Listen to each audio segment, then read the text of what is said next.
আজকে রেসিপিটি বানিয়েছি লাউ দিয়ে, ভীষণই টেস্টি রেসিপি। দেখে আশা করি বুঝতে পারছেন। আর বানাতে কঠিন কিছু না, একদম সহজ রেসিপি, সবারই কিন্তু ভালো লাগবে, সবাই বানাতে পারবে। রেসিপিটি প্রথম থেকে শেষ পর্যন্ত দেখবেন, আশা করি আপনাদের ভালো লাগবে। যদি ভালো লাগে তাহলে আমার ভিডিওতে একটা লাইক দেবেন, নতুন কেউ হয়ে থাকলে অবশ্যই আমার চ্যানেলটিকে সাবস্ক্রাইব করে নেবেন। তো এইভাবে আমাকে সাপোর্ট করবেন। আশা করি আজকে রেসিপিটি আপনারা সম্পূর্ণই দেখবেন। তো দেখুন কতটা মুচমুচে হয়েছে, একদম বাইরে থেকে মুচমুচে আর ভেতর থেকে বেশ নরম। খেতে কিন্তু বেশ ভালোই লাগে, সবারই কিন্তু ভালো লাগবে। তো সবার আগে নমস্কার, কেমন আছেন সবাই? আশা করি ভালো আছেন। শুভ্র শান্তি ব্লগে আপনাদের সবাইকে স্বাগত জানাই, আমি শান্তি। তাহলে চলুন আজকের এই লোভনীয় এবং মুচমুচে রেসিপিটি বানিয়ে ফেলি। তো এখানে আমি কি করেছি, একটা লাউ নিয়েছি, একটা লাউ না তো একটা বড় মাপের লাউ ছিল, তো সেটাকে একটু আমি কেটে নিয়েছি।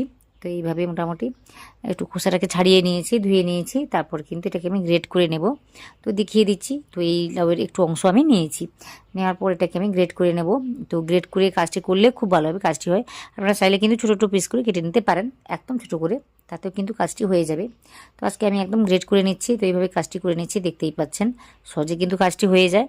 আর যেভাবে আমি বানাতে চাইছি রেসিপিটি, সেই জন্য কিন্তু এইভাবে কেটে নেওয়াটা ভীষণই ভালো, বা কাজটি ভালোভাবে হবে। তো সে যাই হোক, মোটামুটি গ্রেট করে নিয়েছি। এটাকে আমি আর ধোবো না। তো কি করেছি, এই যে আমার এতটা পরিমাণ হয়েছে। তারপর এর সঙ্গে আমি কী করবো, একটা আলু নিয়েছি, কাঁচা আলু। তো ওটাকেও আজকে আমি নেব। তো আপনারা চাইলে নিতেও পারেন, আবার নাও নিতে পারেন। আজকে আমি কাঁচা আলুটাকে দেবো, দিলে কিন্তু খেতে ভালো লাগে, সেই জন্য আমি দিয়েছি। তো একটা মোটামুটি মাঝারি থেকে একটু বড় হবে, তো ওটাই আমি নিয়েছি, খোসা ছাড়িয়ে নিয়েছিলাম। তারপর জলের মধ্যে কিন্তু এভাবে একটু গ্রেট করে নিতে হবে। তো এতে করে কিন্তু আলুটা আর কালো পড়ে যাবে না, বেশ ভালোইভাবে থাকবে, নোংরা হয়ে যাবে না। তো মোটামুটি আলুটাকেও ধুয়ে নিয়েছি। তারপর এদিকে আমি কি করেছি, কড়াইতে একটু তেল দিয়েছি, অল্প করে দিয়েছি। তারপরে যে গোটা জিরে জোয়ান ওইগুলো আমি দিয়েছি। দেওয়ার পর এখানে আমি 1 কাপের মতো জলটাকে দিচ্ছি। তো প্রথমে ভেবেছিলাম আমি ওই 1 কাপের মতো জলটা দেবো, আর দেবো না, কিন্তু পরে আমি জলটাকে দিয়েছি, তো আপনারা দেখতে পাবেন। তো কেন দিয়েছি বলি। তো এখানে আমি গ্রেট করা ওই যে আলুটাকে দিয়েছি, তারপর ওই লাউটাকে দেবো, যার কারণে কিন্তু অনেকটা জল বেরোবে। তো ওটা মাথায় রেখে আমি প্রথমে 1 কাপ দিয়েছিলাম, তারপর ভাবলাম আরও হাফ কাপ দিয়ে দিলেই ভালো। তো ওটা ভেবেই আমি মোটামুটি এই রেসিপির জন্য 1.5 কাপ জল আমি নিয়েছি। তো নেওয়ার পর সব কিছুকে ভালোভাবে মিশিয়ে নিচ্ছি। তো এখানে আরও কিছু মশলা আমি অ্যাড করব, যেমন ওই যে এখানে নিয়েছি ওই আমচুর পাউডার, এটা দিলে কিন্তু খেতে বেশ ভালো লাগে, না হলে একটু লেবু রস দিয়ে দিলেও হবে। তারপর একটু চিলি ফ্লেক্স নিয়েছি, তারপর নিয়েছি পরিমাণ মতো লবণ। তো এটা বুঝে শুনেই নিতে হবে।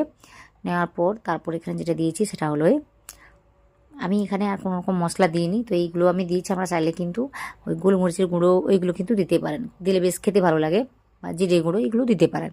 তো এখানে আমি আর কিছুই দিইনি। দেওয়ার পর 1 কাপের মতো সুজি নিয়েছি, যেহেতু 1.5 কাপ আমি জল নিয়েছি, সেই জন্য কিন্তু 1 কাপের মতো সুজিটাকে নিয়েছি।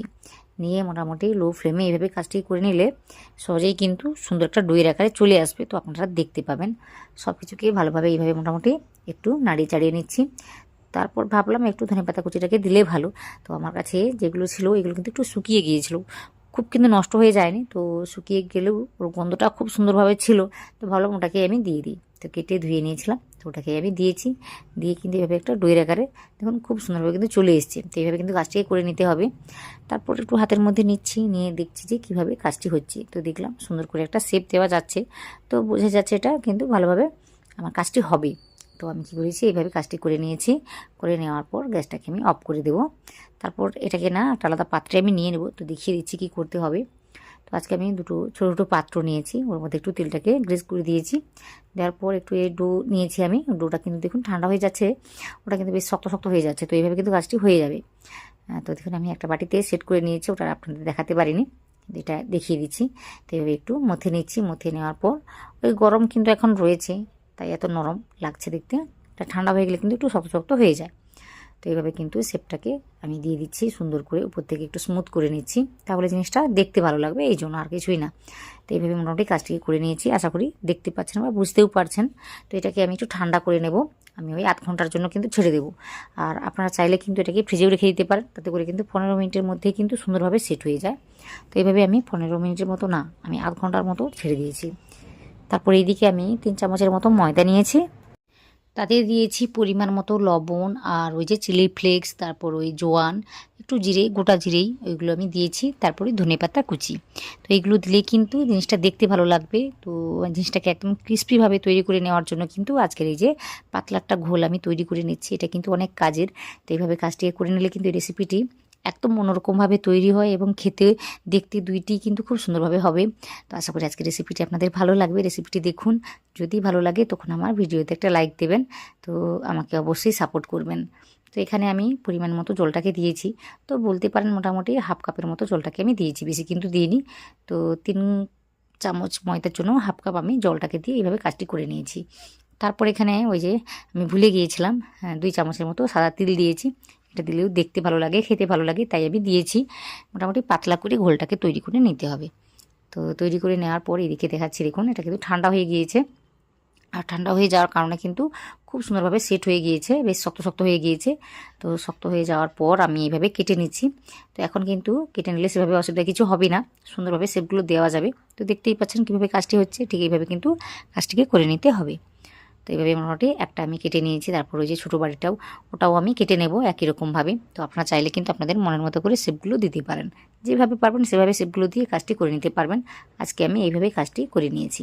তো দেখুন কত সহজে এটাকে আমি তুলতে পারছি, আর বেশ শক্ত শক্ত হয়ে গিয়েছে। এটা যদি ফ্রিজে রেখে দেওয়া যায় তাতে কিন্তু এই 15 মিনিটের মধ্যেই কিন্তু সেট হয়ে যায়, সুন্দরভাবে সেট হয়ে যায়। তো এইভাবে কিন্তু কাজটি হয়ে গেছে।